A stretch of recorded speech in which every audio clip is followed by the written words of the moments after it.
महाराजगंज जिले के नौतनवा विधानसभा के एक मैरिज हॉल में समाजवादी पार्टी की एसआईआर समीक्षा बैठक आयोजित की गई। बैठक में राष्ट्रीय सचिव ओम प्रकाश यादव मुख्य अतिथि के रूप में शामिल हुए। उन्होंने पदाधिकारियों और बूथ स्तर के कार्यकर्ताओं से सीधा संवाद करते हुए एसआईआर को लेकर अब तक की तैयारी की जानकारी ली और पार्टी के निर्देशों का सख्ती से पालन करने पर जोर दिया। ओम प्रकाश यादव ने कहा कि 26 दिसंबर तक हर हाल में एसआईआर फॉर्म भरवाए जाएं और मतदाता सूची जारी होने के बाद उसका ठीक से मिलान किया जाए ताकि किसी भी समाजवादी समर्थक का नाम न कटे।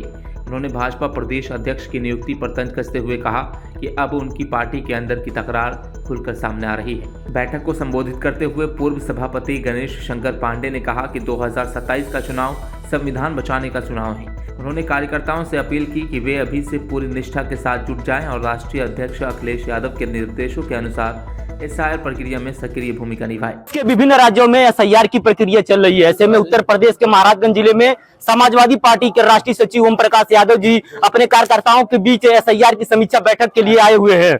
महाराजगंज जिले के नौतनवा में ये बैठक चल रही थी। हम आइए राष्ट्रीय सचिव जी से बात करते हैं कि कार्यकर्ताओं से किन मुद्दों पर बात हुई और समीक्षा बैठक में क्या कुछ निकलकर भी सामने आया है। अध्यक्ष जी, सचिव जी, क्या कुछ एसआईआर की जो समीक्षा बैठक हुई है इसमें कार्यकर्ताओं से क्या कुछ चर्चा हुई है और क्या कुछ निर्देश दिए गए हैं? ये हमारा परिवार है, हमारे परिवार की बैठक थी।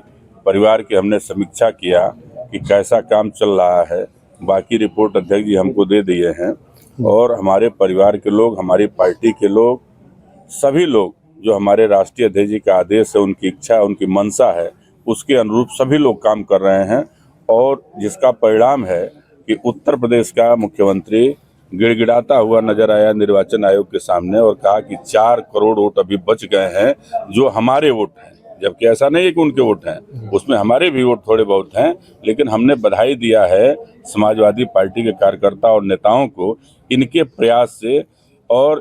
प्रयास से समाजवादी पार्टी लगभग 90% अपने वोटरों को वोटर बनाने में लगभग 90% हम सफलता पा चुके हैं।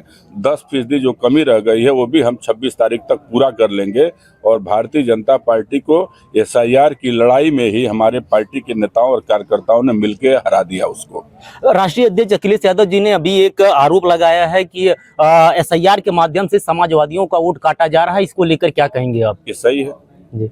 अब तो खेल भारतीय जनता पार्टी शुरू कर रही है, निर्वाचन आयोग शुरू कर रहा है। उसी के तहत हम अपने साथियों को, अपने नौजवानों को अलर्ट करने आए हैं कि उस खेल को, जैसे हमने पहले उनकी खेल को समझ लिया, हम सजग हो गए, फिर जो दूसरा उनका खेल शुरू होगा उसके लिए हम आए हैं बातचीत करने और वो खेल भी हम सफल नहीं होने देंगे। आगामी 2027 में विधानसभा के चुनाव में पार्टी को क्या संदेश देना चाहेंगे आपके द्वारा कार्यकर्ताओं को? देखिए, कार्यकर्ता हमारा मजबूत है।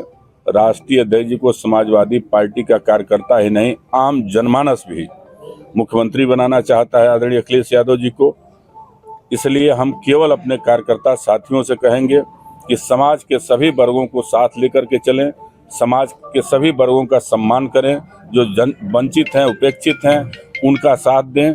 जहां अन्याय और जुर्म होगा उसके खिलाफ मजबूती से लड़ें और 2027 में सबको लेकर के एक मजबूत सरकार उत्तर प्रदेश के अंदर आदरणीय अखिलेश यादव जी के नेतृत्व में बनेगी, तभी सभी का सम्मान सुरक्षित रहेगा। एक आखिरी सवाल आपसे, आज आदरणीय अखिलेश यादव जी ने एक पोस्ट किया है कि 5 बड़ा या 7, यानी कि जो भाजपा के जो संगठनात्मक ढांचे हैं उसमें बताया जा रहा है कि उन्होंने आरोप लगाया है कि पीड़ित समाज को सीमित भूमिका में रखना चाहते हैं। क्या इसको कहना चाहेंगे आप इसमें?